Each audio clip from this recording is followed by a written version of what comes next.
आदमी पार्टी और केजरीवाल पर साधा निशाना। सूचना प्रसारण मंत्री ने कहा, शराब घोटाले का मुख्य आरोपी है मनीष सिसोदिया। केजरीवाल को बताया किंगपिन। दिल्ली सरकार से पूछे कई सवाल, कहा केजरीवाल सरकार ने भ्रष्टाचार का बनाया रिकॉर्ड। भारतीय जनता पार्टी के राष्ट्रीय अध्यक्ष जेपी नड्डा ने सिरमौर के पांवटा साहिब में एक जनसभा को किया संबोधित। कहा, बीजेपी ही सिर्फ करती है विकास की राजनीति। विपक्षी दलों पर परिवारवादी होने का लगाया आरोप। जनसभा में गिनाई सरकार की उपलब्धियां।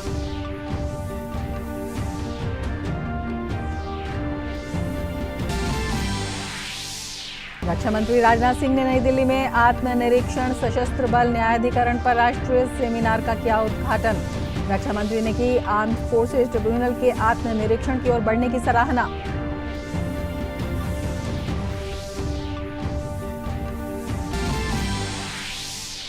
सोमालिया में नए राष्ट्रपति के पद संभालने के बाद राजधानी मोगादिशु में सबसे बड़ा आतंकी हमले में 12 लोगों की मौत। इस्लामी आतंकवादी समूह अल-शबाब ने हमले की ली जिम्मेदारी।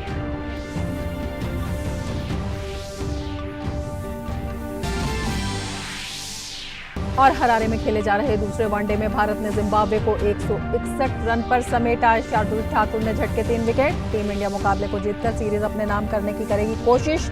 3 मैचों की श्रृंखला में भारत 1-0 से आगे।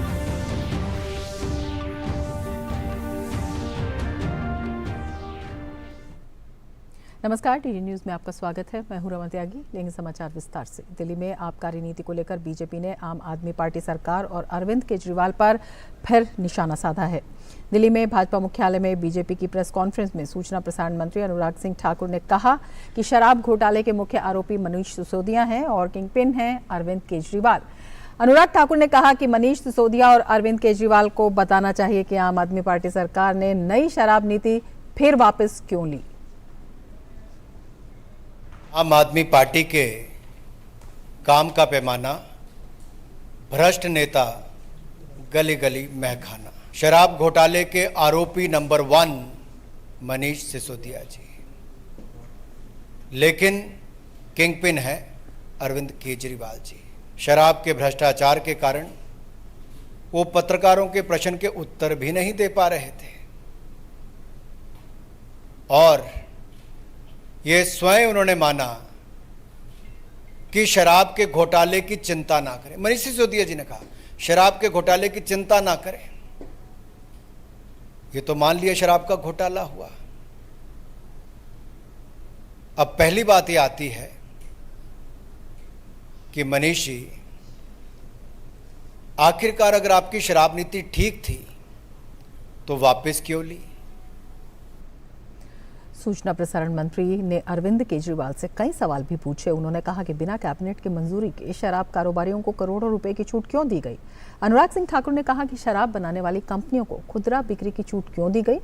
इन सवालों का जवाब केजरीवाल को देना चाहिए। मनीष सिसोदिया जी बताएं कि मैन्युफैक्चरिंग कंपनियों को रिटेल में ठेके की अगर अनुमति नहीं होती थी तो आपने क्यों दी।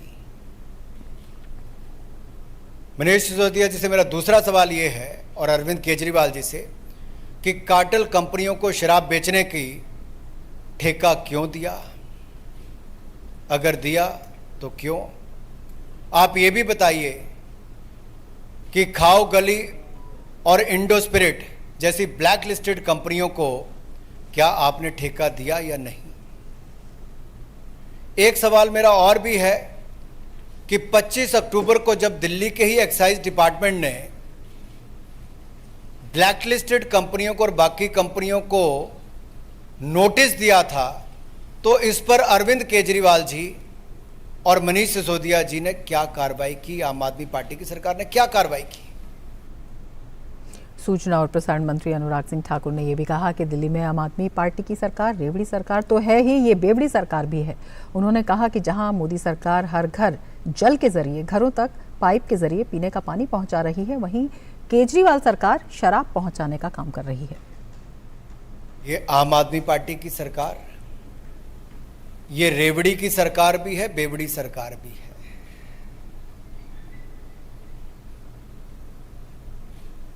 क्योंकि जिस तरह से इनके एक वरिष्ठ नेता ने यह कहा कि हमें कोविड से लेना देना नहीं। अरे भाई, कोविड में तो आपने कुछ किया ही नहीं। दिल्ली में, देश में हाहाकार मची दिल्ली के कारण, वो देखने को मिला। इनके नेता ने कहा कोविड से हमें लेना देना नहीं, तो भाई शराब वालों से क्या लेना देना था आपका, ये तो बता दो। मेरा इनसे एक और सवाल है कि आखिरकार शराब माफिया को बगैर कैबिनेट अप्रूवल के 144 करोड़ रुपया क्यों वापस किया, किसके कहने पर किया? दिल्ली भाजपा नेता प्रतिपक्ष रामवीर सिंह बिधूड़ी ने आज दिल्ली सरकार की आबकारी नीति और गलत नीतियों पर प्रेस वार्ता की। नेता प्रतिपक्ष ने जोर देकर कहा कि शराब के ठेके खुलवाने में दिल्ली की सरकार ने दिल्ली मास्टर प्लान का उल्लंघन किया है। नेता प्रतिपक्ष ने आरोप लगाया कि दिल्ली की कैबिनेट को यह अधिकार नहीं है कि वो गैर इजाजतन इलाके में शराब की दुकानें खोले। नेता प्रतिपक्ष ने दिल्ली के उप मुख्यमंत्री से कई सवाल पूछे। नेता प्रतिपक्ष ने पूछा कि प्रतिबंधित ठेकेदार को शराब का ठेका क्यों दिया गया, शराब व्यापारी का कमीशन बढ़ाकर 2% से 12% क्यों किया गया, शराब परोसने के समय सीमा इसकी क्यों बढ़ाई गई और डांस बार पॉलिसी की अनुमति क्यों दी गई। दिल्ली में सरकार की बिक्री बढ़ी लेकिन राजस्व में कमी क्यों दिखाई गई, और सबसे अहम कि अगर आबकारी नीति बेहतर थी तो उसे वापस क्यों लिया गया। नेता प्रतिपक्ष ने सीबीआई से मांग की है कि दिल्ली के मुख्यमंत्री अरविंद केजरीवाल सहित बैठक में शामिल सभी मंत्रियों पर मुकदमा दर्ज हो। 5 नवंबर को काउंसिल ऑफ मिनिस्टर्स की बैठक हुई, जिसकी अध्यक्षता दिल्ली के मुख्यमंत्री श्री अरविंद केजरीवाल कर रहे थे।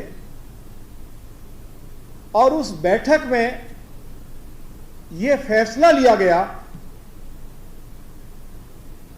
कि शराब के ठेकेदारों को नॉन कन्फर्मिंग एरिया में भी शराब के ठेके खोलने की अनुमति दी जा रही है।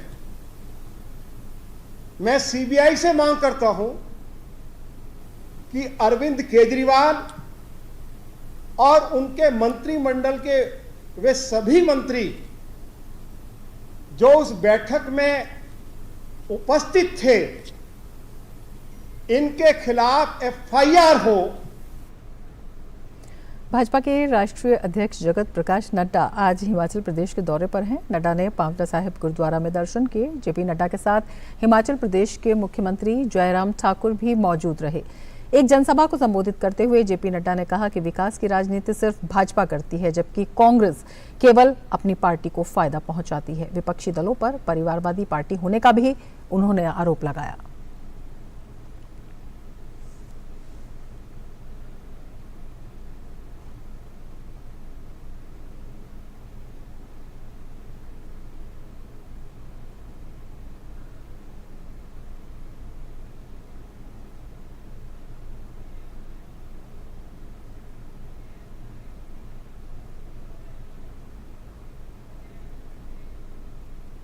कांग्रेसी नेता को सुना जो ये कहे कि मैंने ये किया।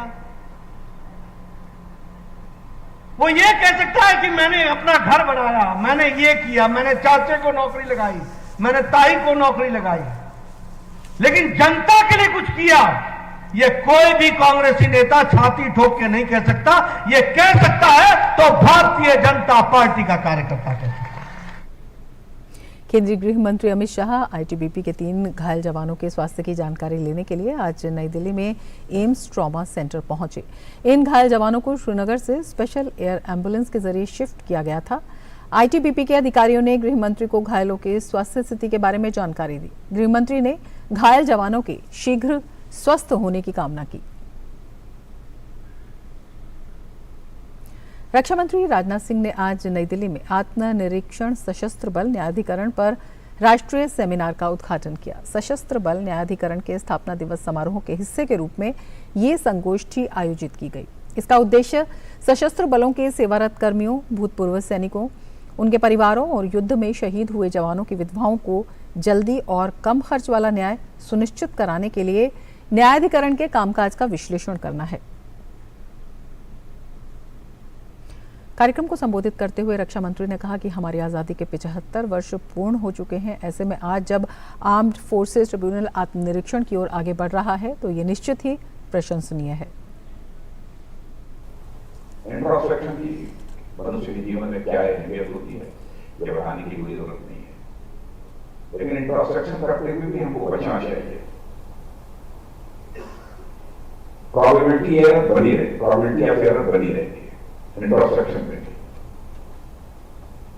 फिर इंट्रोस्पेक्शन करते समय भी हम सबको काफी रहने की जरूरत है। आप सबने भी एक संकल्प लिया है कि भविष्य में आप अपने आर्म्ड फोर्सेस ट्रिब्यूनल को और अधिक इफेक्टिव और रेस्पॉन्सिव बनाएंगे।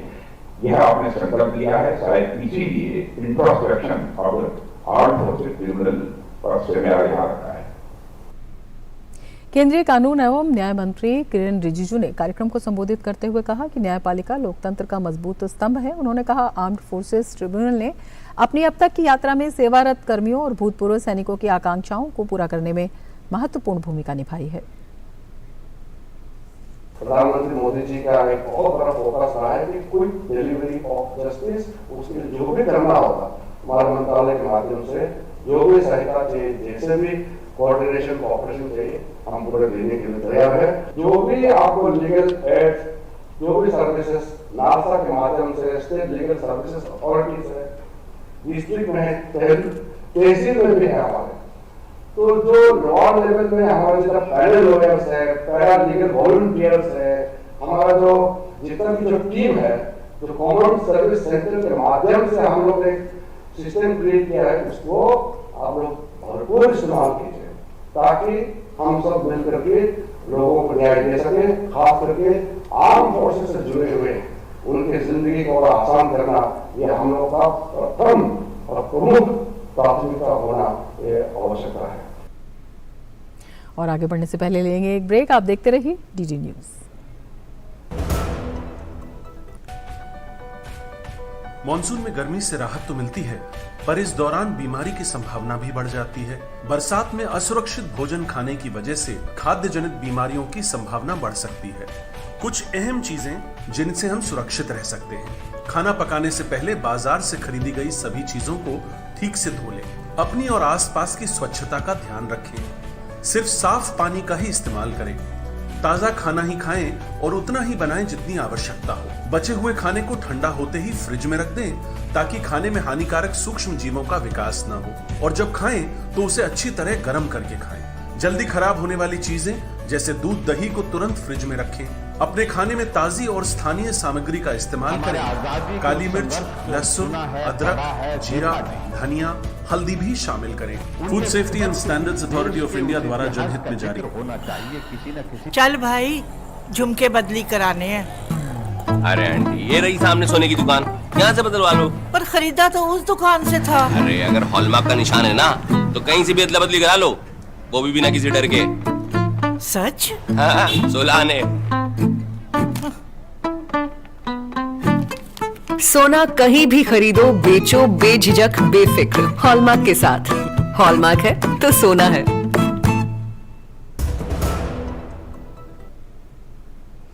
ब्रेक के बाद फिर से आपका स्वागत है। आगे बढ़ते हैं। हिमाचल प्रदेश में भारी बारिश के कारण जनजीवन अस्त व्यस्त हो गया है।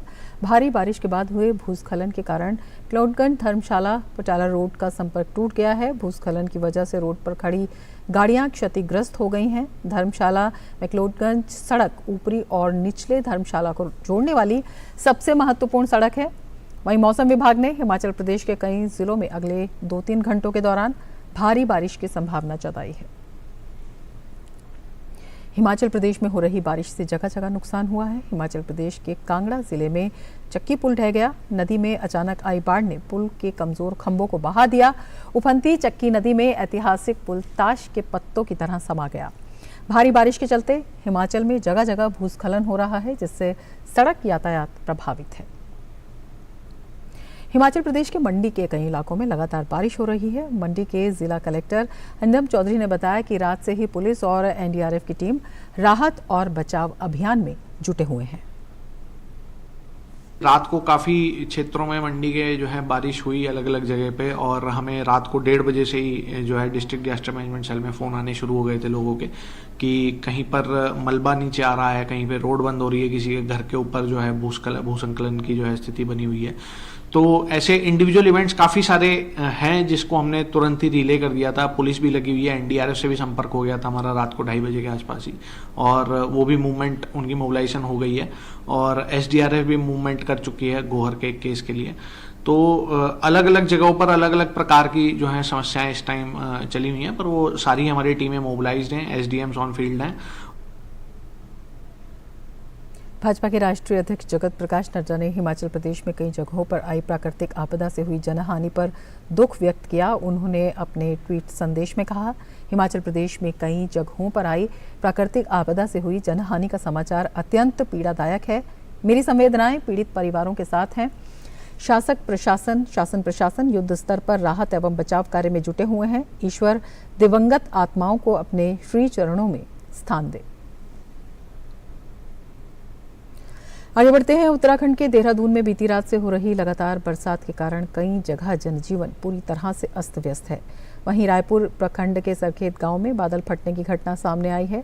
एसडीआरएफ की टीम राहत एवं बचाव कार्य में जुटी हुई है। सरखेत गांव के लोगों ने बताया कि ये घटना तड़के करीब 2:45 की है। सूचना के बाद एसडीआरएफ की टीम मौके पर पहुंची और राहत और बचाव अभियान में जुटी।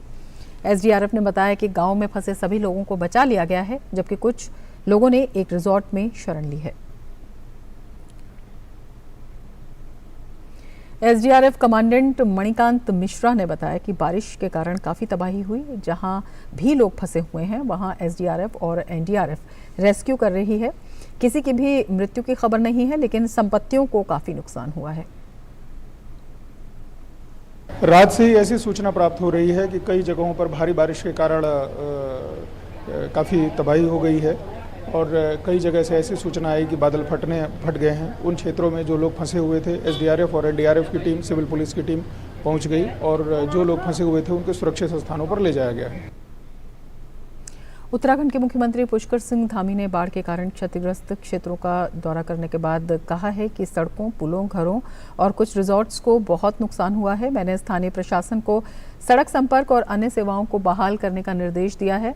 मैं लोगों से भारी बारिश की चेतावनी के मद्देनजर यात्रा से बचने की अपील करता हूं। काफ़ी नुकसान हुआ है। संपर्क मार्ग जहां पर बह गए हैं और पूरी की पूरी रोडें उखड़ गई हैं। साथ में घरों का भी नुकसान हुआ है, मलबा आ गया है, और यहाँ पर जो होटल हैं, रिजॉर्ट हैं, उनके अंदर भी अभी भी पानी चल रहा है।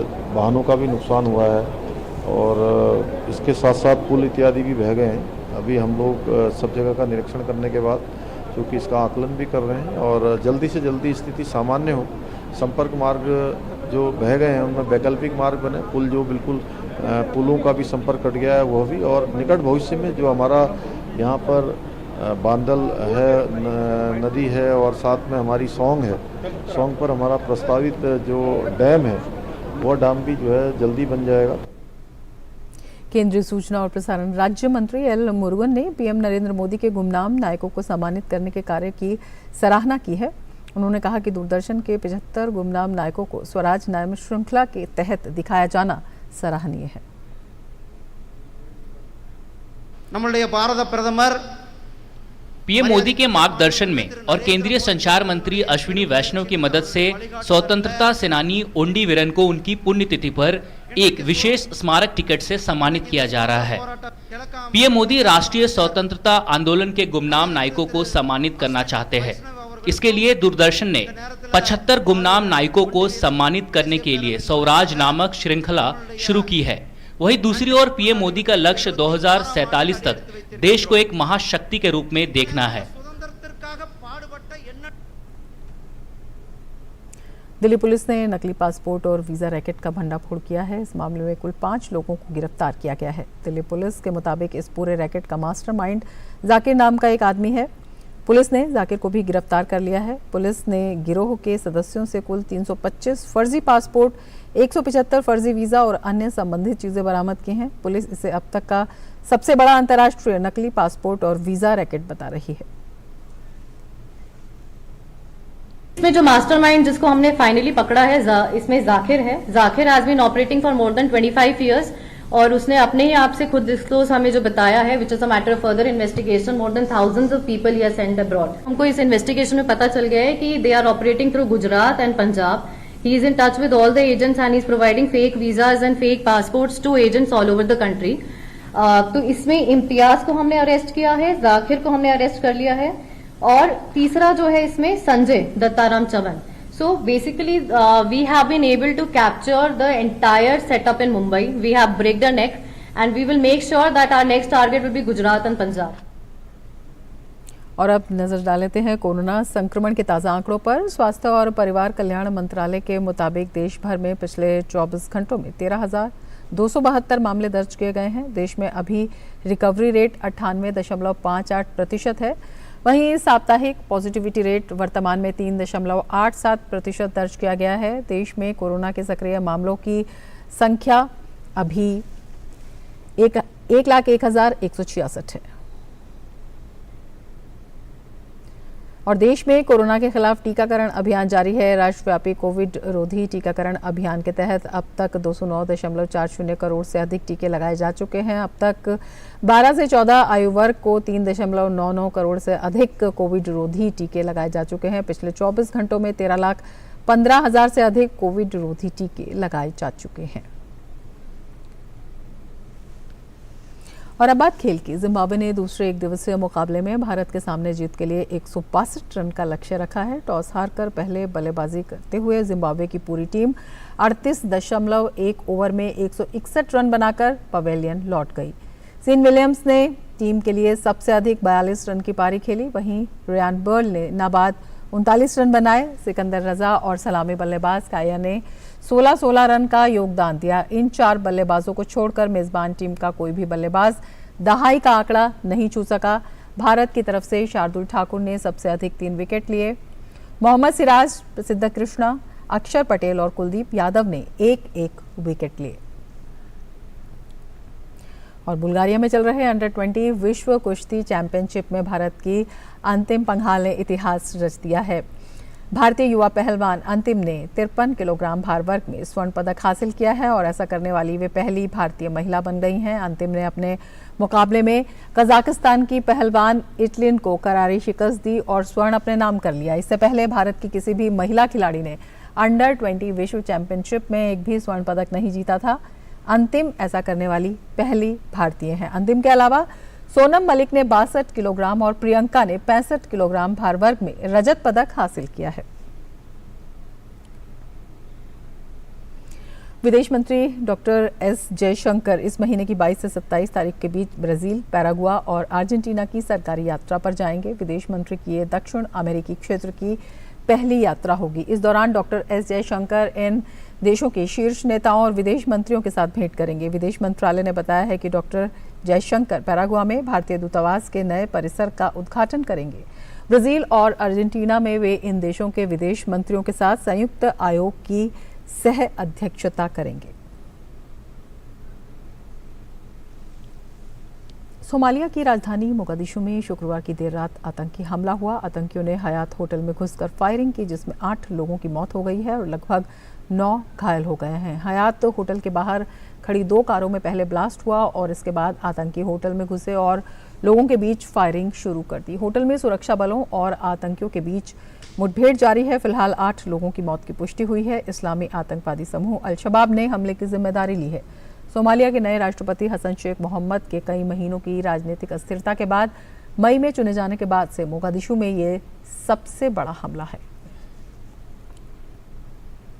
अमेरिकी रक्षा विभाग ने शुक्रवार को यूक्रेन के लिए रक्षा उपकरण और गोला बारूद के नए $775 मिलियन के पैकेज की घोषणा की, जिसमें विभिन्न प्रकार के मिसाइलें, तोपें और माइन क्लियरिंग सिस्टम शामिल है।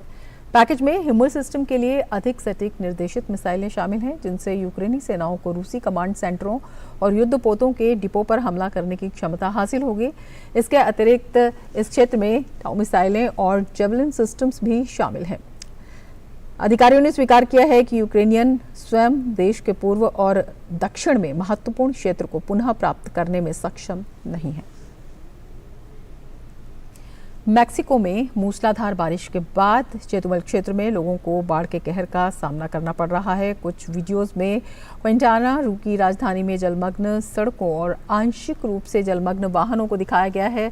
मैक्सिको में बुधवार को बारिश शुरू हुई जो गुरुवार तक जारी रही। बारिश में सड़कों पर कारें फंस गई, आवाजाही बंद हो गई और पेड़ उखड़ गए। किसी के हताहत होने या गंभीर रूप से घायल होने की हालांकि सूचना नहीं है। इसके साथ इस बुलेटिन में फिलहाल इतना ही। नमस्कार।